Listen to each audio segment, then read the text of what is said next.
Hey everybody, JJ here.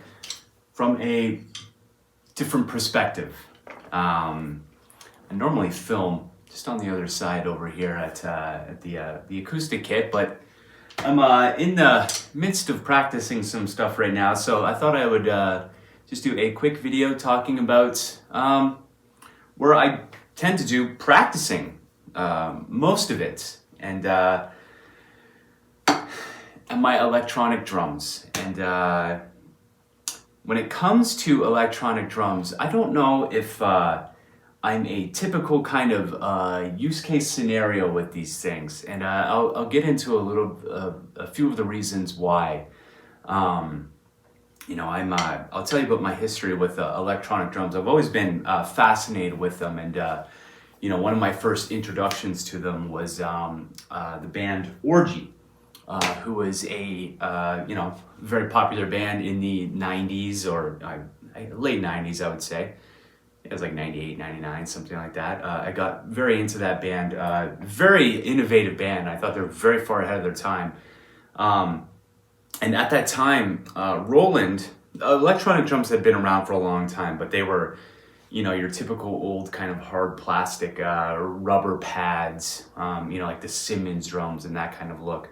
And a year or two previous to the band Orgy and my getting to know that band, I had started to see Roland V drums popping up. And at that time, putting mesh heads onto electronic drums was very, very innovative, and it was something that captured my eye when I'd seen one of these kits and got to sit down and play with it in a music store.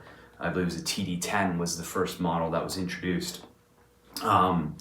So the timing of that, getting exposure to these electronic drums, seeing that they were able to really replicate acoustic drums and the playability of that pretty closely, and also seeing what happened to be one of my favorite bands at the time, their drummer Bobby Hewitt had been using Roland V drums, and he was using I believe he was a Paiste endorser at the time, but he's using live cymbals and Roland V drums. And I had been reading Modern Drummer fairly often as a youngster, and I was familiar with the idea of drum triggers and the likelihood that even if you saw somebody playing an acoustic drum set, there was a good chance that a portion of the kit was triggered, or perhaps even the full kit, minus the cymbals, was being triggered. Drummers like I believe Tommy Lee was doing it at that point. I had seen some Raymond Herrera from Fear Factory and a few of the other heavy metal guys utilizing drum triggers, and so I was familiar with the process. But seeing an actual set of drums that looked and felt like acoustic drums but had the triggers built in was very cool to me. And at the time when I had first seen them, it seemed kind of novelty. But seeing Bobby Hewitt using these things in a live scenario and as an actual drum set was kind of like a revelatory for me, and it really kind of broke that barrier for me with how I thought about electronic drums. So fast forward a few years, I'm obviously playing in bands and stuff, and practice spaces are the areas I've lived have been few and far between. So finding a chance or a time or a place to practice drums has always been difficult. So I relied a lot on air drumming. And around 2005, I happened to be living in a city that had a pretty good music store. And I went in there one day and happened to see at that time it was already used, it was a Roland TD8. And so at that time, Roland had introduced the TD10 as their flagship for V drums, and they had introduced the TD8 Brain as kind of the entry level to that. It still had most of the sounds, but a little less of the the customization and some of the other things. Less drums, less not a cheaper rack, but just less stuff and a cheaper entry point for getting into it.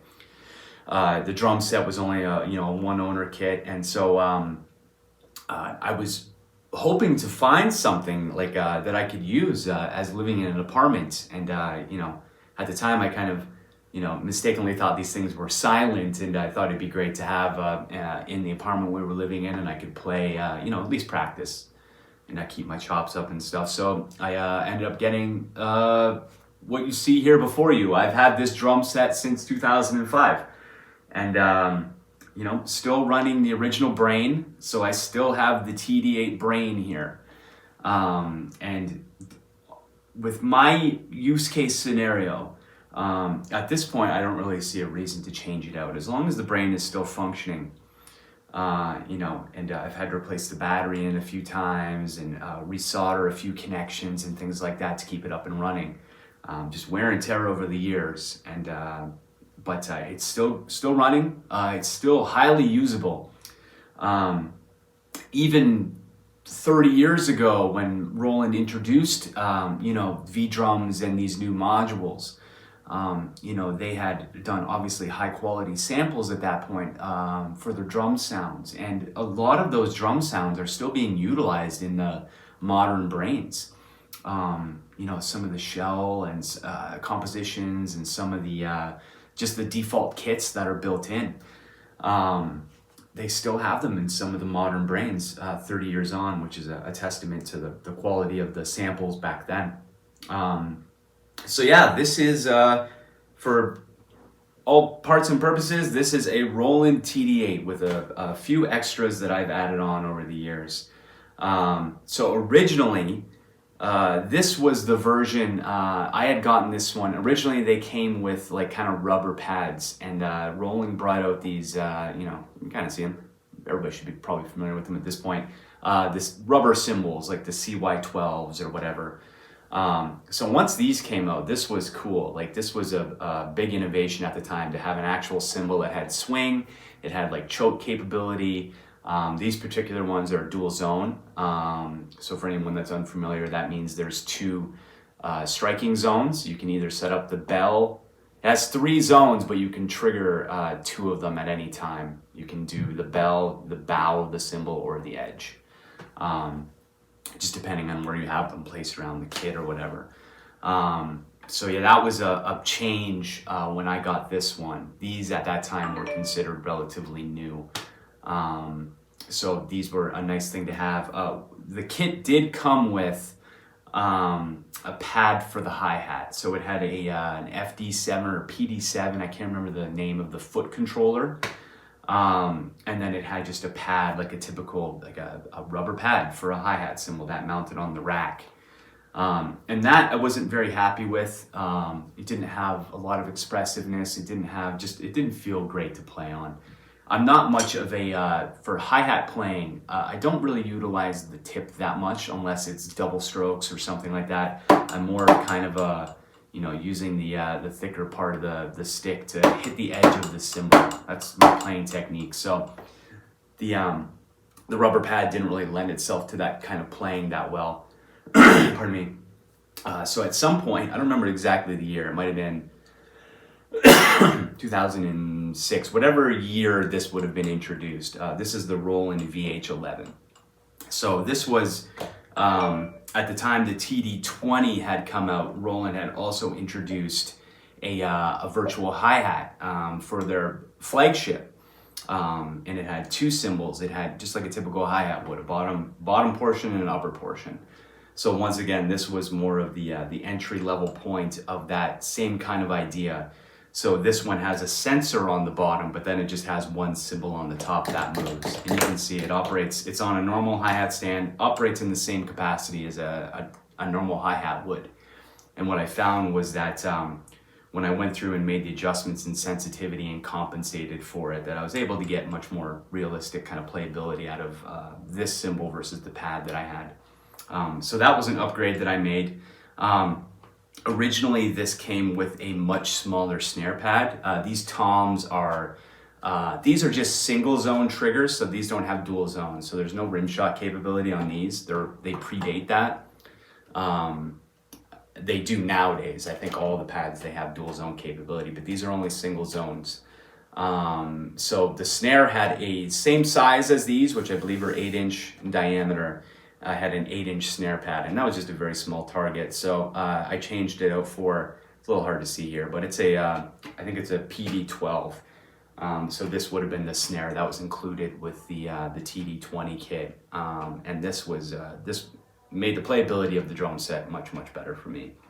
Not really a change so much in the sensitivity or anything like that, but just a bigger target to hit, and it had a better response. You know, doubles, like it has a lot of even the sound of it in the room is there's a lot of feedback. Stuff like that. So yeah, I ended up selling the smaller pad and having this larger pad, but 3 tom pads. I've never felt the need to add any more tom pads. I can get all the voices and everything I need out of this. So yeah, I have crash cymbal here. This is set up as a ride cymbal, and then I have this cymbal here is set up as a crash on the edge, and then I actually have the bell of it set up as a china. Instead of adding an additional crash cymbal and utilizing another input on the module, I decided just to make the second zone. I just turned that into a china cymbal. I think on this side I have it set up as a cowbell or something, some percussion instrument anyways. Just a different voice, and you know, I tend to play them obviously as crashes anyways, so but these are great. I felt no need to really update these as well. I still get all the playability I want out of these. The only weak point I could really probably point to on the whole setup is the original kick drum pads that Roland included. They were not flimsy, but I have such a heavy foot. I mean, these things, no matter what I did, I could not keep them anchored, and it would always be sliding. And you know, just different. It was hard to put carpet down in places I lived or have things like that. So just constantly dealing with the sliding. So I actually have a bungee cord tethered to the, can you see that right there? Maybe? It's a bungee cord that's tethered to my drum throne that's holding the bass drum in place. So, you know, a solution that I came up with a million years ago, and I never did change it. So it's still working. So I guess that's a testament to it. But digging a bit further into, I should mention this too. This is a newer edition. This is one of the Roland SBD1 pads. I was actually using this as a sampler for, it holds not just drum samples, but it can also hold audio files. So I was using this as a, when I would play live for holding intros and segues into songs and things like that. So that's a really cool piece of gear. And I just kind of have it on the electronic kit for now. I'm not really using it live right now. So yeah, still running the TD8 module. And the reason I haven't felt the need to update that module is because what I realized is that I could get away with just using this as a trigger interface. And I could, you know, in the mid 2000s, I started, or late 2000s, I started messing around with drum samples and samplers, and, you know, Stephen Slate had some programs at that time, and just, you know, Drum Kit from Hell and some other things.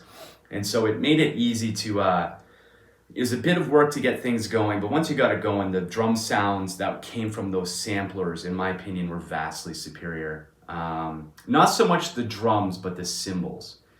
To me, it's better now, but the weak spot for electronic drums has always been the cymbal samples. And they always left something to the imagination, something to be desired. And to me, a cymbal is, you know, as far as complexity for an instrument goes, a cymbal is one of the most complex instruments in any capacity. You know, it has every volume level. It has unlimited dynamics for the most part.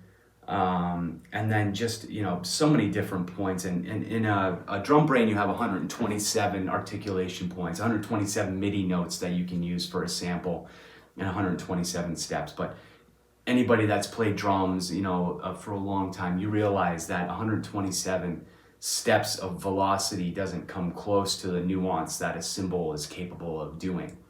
And they're starting to get better now. Clearly, the new drum brains are very good, and the new drum samplers have a very good capacity for cymbals as well. But yeah, the TD8 especially is showing its age when it comes to the cymbal sounds. It's just they just don't hold up. They were it's a relic of its time, and I don't have to rely on it anymore, which is great. So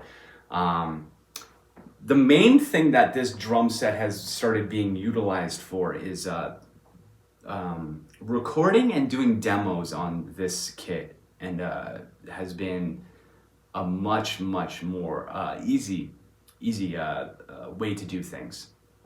And once I got dialed in with sounds and just, you know, the initial hiccups of the setup and stuff like that, and figured things out, once it's working, it's working. And so now, like, you know, the world's at my fingertips when it comes to sounds. And so as far as, you know, songwriting, doing demos, ideas and things like that, using electronic drums as the beginning of that process is almost kind of irreplaceable for me at this point. The ability to adjust tempos on the fly without affecting the tonality of the instrument, to be able to go in and do edits, move things around, change parts without actually having to sit down and play them again. As I mentioned before, I work in audio professionally, and I got quite good at you know, editing drum parts, and nowadays you know, I can basically point and click with a mouse and do a drum part, and I've done it so much that I can actually kind of I can copy my playing style and feel just by pointing and clicking with a mouse. It's about velocities, and it's about, you know, note placement and things like that. I did a lot of deep dives on my technique and stuff like that, and once I wrapped my head around what I was doing by watching my own rehearsal videos and things like that, then I could incorporate that into when I would program drums. And so that's been a cool experience as well. And it's at the point now where if I was recording a project for someone, it would be hard, unless I told you, it would be hard pressed to tell whether I had played it on this or played it on my acoustic kit. And the deciding factor for me is if I'm doing a project that's for someone else and I want to quickly be able to swap through drum sounds without remiking, changing things out or whatever, this is 100% the go-to. Those things can happen immediately. And I can send 30 seconds to make a change and send a new version out and get thoughts and feedback. Recording an acoustic drum set is a completely different beast, and I hold it in that regard. And for me, recording the acoustic drum set is when it's more of my own project, and I want my kind of personal, what do you want to call them? Irregularities in some of the things I like with drum sounds or whatever. You know, my personality is much more in my acoustic kit than it is here. This is kind of like a get the job done quickly sort of thing. The acoustic kit is what I reserve for meticulous, you know, artistry, let's call it. And so I when I go into a project for recording, I actually, I think about those things. I think about what, you know, musically what's going on, how many different styles are there, like what are we trying to do? We're trying to stick out, we're trying to make the songs blend into these certain styles or mimic these other artists or whatever. And not that these don't have, the acoustic drums, not that they don't have unlimited possibilities as well. It's just it takes a much longer time to implement those changes than it does on this. So for workflow, this is a real kind of game changer for me, and something I've adopted fully. There's a lot of drummers. I mean, the stigma was around, you know, 30 years ago, you know, behind triggers and programming drums and all this kind of stuff, and people regarding it as cheating. And I have, when it comes to programming drums, I don't program anything I can't physically play. If the idea is to be able to replicate things live, then I'm not trying to, you know, put things in tempos I can't achieve, patterns I can't pull off. I'm very much a stickler for keeping things in some type of realm of, you know, my ability. And I'm not trying to pull the wool over anybody's eyes and, you know, pretend I can play 300 beats per minute or something like that. So yeah, so when it comes to the programming aspect and the actual utilization of these electronic drums, it's just another extension of me. It's not trying to fake anybody out or anything like that. So, but yeah, in all honesty, these as a practice tool, for years and years and years, I had a practice pad and just sit in rudiments or whatever. But when it comes to my practice, a lot of times what I've actually done, if I don't feel like sitting down at the acoustic kit, is honestly I don't even turn the drum brain on. For me, a lot of my practice is done listening to music. And so a lot of times I'll put headphones in and just play along, just as if the V drums were turned on and the brain was sending sounds to my earbuds. Like I'm still playing in that same fashion. I just don't turn the brain on. So I'm still getting the mechanics and the physical hitting of things. And I tend to play loud enough where I can actually hear those impacts over the music anyway. So I'm still getting the feel and I'm still getting all that kind of stuff. But without actually having the drum brain on, I'm not like, trying to find a balance between this drum sound and the original track. It just makes practice easier for me. Just to sit down quickly and, this is almost like a practice pad kit in that sense. If I took the module out, I would use it in the exact same way. Just a bunch of pads, in places I hit, and just to get the mechanics of drumming down. And that's all this is, workout patterns, stuff like that. So a lot of my practice is done when I'm in practice mode. That is usually what I tend to do. And when I sit down at the acoustic kit, that's kind of like a different beast into itself, and I tend to play differently on that set. This instrument is great for working out ideas. You can do it quietly. It's not disturbing anybody sitting down here and working on sticking patterns or whatever. Play as late as I want. The caveat with these drums, I get back to the silence things. For anybody that's not used these kit, there was a preconceived notion that these things were dead silent, and as you can plainly hear, they are not silent. And especially a loud drummer such as myself, there is quite a bit of noise that's emanating from these. And the big issue for me, it wasn't so much those noises, but the bass drum. There is a mechanical vibration component that unless you are, I've tried a bunch of different methods of this and nothing worked that well. Unless you're, floating a floor or having some type of isolation, there's always going to be vibration transferring from your foot down through the floor to something. And if you have these things, in my situation, I was living on an upper floor of an apartment building. My downstairs neighbors heard every single note that I played. Regardless of how quiet it is or what dynamic level I was, it's no different than tapping your foot on the floor. Your neighbors are going to hear it. Luckily now, I don't really have that problem, and I'm in a lower level of my home here in my studio, so no issues with disturbing anybody when I'm playing later at night. So yeah, it's a wonderful thing to have, and it's a great tool to have at my disposal. And most of the times when I am in kind of drum mode, if I'm sitting down to play on something, it's normally this kit. And I haven't messed with the setup very much. It's been set up the same for probably at least 10 years at this point now.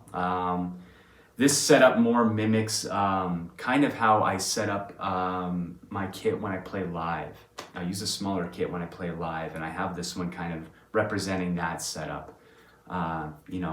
Just a double pedal and a much tighter setup, much more compact. But I still get the mechanics of things down, and just going through and doing warm-ups and all that kind of stuff is these are great for that, even outside of the musical capability that these things have. But yeah, if you haven't had a chance to try one of these or are ever interested, I highly encourage. Even the lower end sets these days, there's quite a few companies. At this time when I was purchasing these, it was pretty much Yamaha and Roland were the only two really. Simmons was around a little bit. Tama had made some electronic drums, but they got away from those. And so it's very little choice when it came down to it. Nowadays, there's so much choice, and for what you're getting for the money is kind of unbelievable to me. Some of these kits from Alesis and other companies, It's amazing. The samples sometimes are left a little, there's a little bit to be desired from those. They're not the best samples, but for a few dollars, if you want a better quality sample, there's a bunch of samplers out there. My main two that I've been using for years now are, I got into Steven Slate drums. Those are great samples when you just want to get something going, and they're mix ready, and like it just, you're trying to have fun. You can bring up the Black Album drums, you can bring up AC/DC's drum, Aerosmith, whatever. There's all these presets that are a lot of fun to play along with, and sometimes they fit right into the song and the genre you're trying to record as well. But the main one I've been using, just because if you have an audio background at all, or any familiarity with audio, you don't need to be a professional at all by any means to use these programs, but the amount of choice and the amount of capability that's built into some of these samplers is unreal. And Superior Drummer, in my opinion, is almost kind of unmatched. And if I just want quick and dirty, Steven Slate is usually the samples I go to. If I'm trying to be a bit more in-depth or customize things a little bit more, or just to have just endless amounts of choice, Superior Drummer is the one I tend to go to. It's obviously more expensive, but you do get what you pay for with that. It's not a matter of it being a overpriced product. I think it's actually probably undervalued, to tell you the truth. The capability of that thing is unreal. And the great part of those samplers is that, this can stay the same. This technology doesn't need to change that much. But with samplers, you're getting modern benefits. You're getting, new drum kits. You're getting new techniques. You're getting access to studios and vintage microphones and recording engineers and, all these great things that normal musicians such as myself would never likely have access to in any way. So it's cool, and it's an amazing thing. And if there's no difference to me, and some people will talk about the difference in the feel of these versus an acoustic drum set. Maybe it's the way I have things tuned or whatever, but I have no trouble transitioning from practicing on these a lot to sitting down on the acoustic drums and being able to play identically. It's I don't know. I mean, I grew up playing air drums with nothing at all, like sticks in hand, air drumming. So like I'm coming from that background. So to me, having the ability to kind of hit anything and have a responsiveness to it is it's a great benefit anyways. So, but this is like a little thing I forgot over here. Just that little sub mixer over here. So sometimes if I do band rehearsals, it's I have a powered speaker. I'll just get that going and run the V drums through the powered speaker, vocals, and I just have a little 4-channel mixer here that just run things in and out of. It can run to my computer, into my other recording interface for my acoustic kit. I can use it as a sub mixer for extra channels. Stuff like that. It's a little Mackie, yeah. It's a very old unit, but it still works. So might as well utilize it if I can. So, and on this one, hardware-wise too, just to complete the setup, like I have the rack that came with it from Roland. It's a standard rack. It's nothing special about it. They're boom arms from Roland. There's a Tomo one here as well, an old one when I added the third cymbal.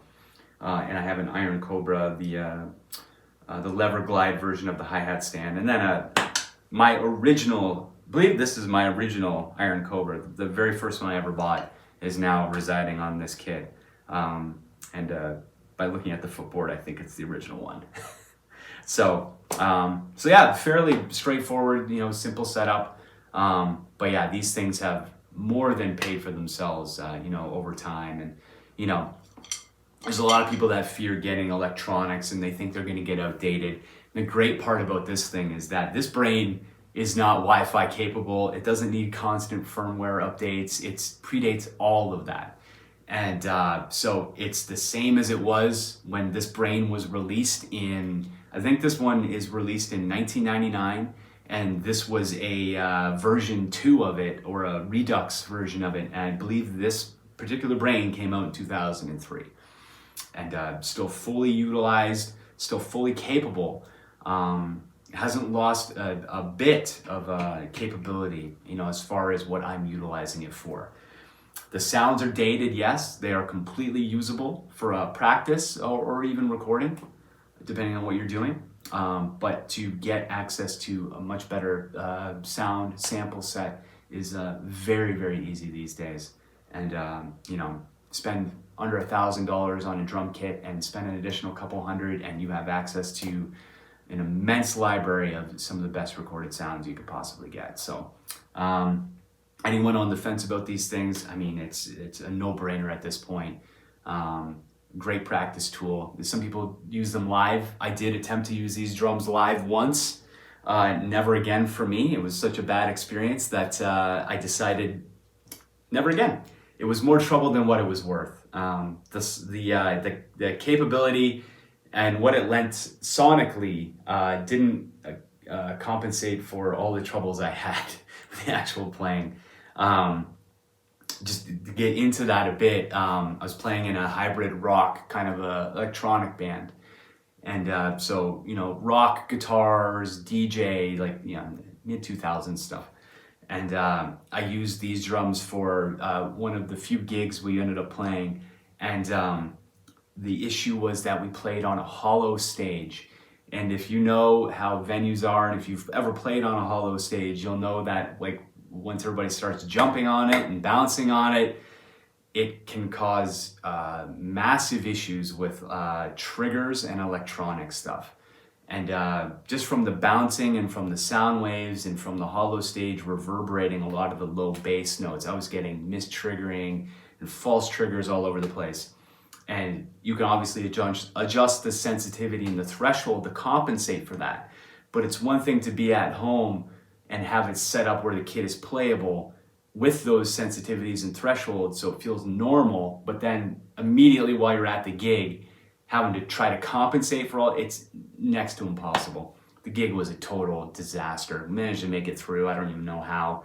But my one and only time using them, I would be open to triggering an acoustic drum set, but to me, solely relying on electronics is the problem.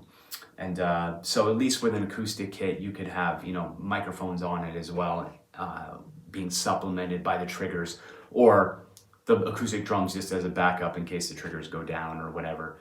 You have your fail-safes in place at least that way. So one thing to keep in mind, I might be an isolated incident for me because, I see a lot of guys using electronic kits and not having that issue, but who knows, something to watch out for if that is a thing you are thinking about doing. So, but yeah, this is a nice little kind of a dive into a not often seen part of my setup and my practice routine. So yeah, this has been the one about my electronic drums.